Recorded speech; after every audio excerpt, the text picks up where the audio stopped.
barbaadda? Eenyu barbaadda? Who are you looking for? Who are you looking for, man? Who are you looking for? Eenyu barbaadda? Who are you looking for? Fatuma barbaadda. How do you say guys in English? Or you can say I am looking for whom? Fatuma. Guys, I am looking for Fatuma. Maalif barbaadda?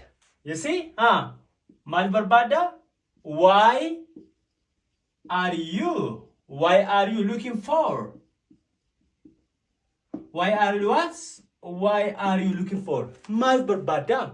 Why are you looking for? I am looking for this stuff. Kanaaf barbaadate tugutaa jechuudha. Mee ati afaan Ingiliffaatiin ati eenyu jedhiti na barreessa. Ati eenyu? You see guys? In short. Okay, have a nice time. Bye guys.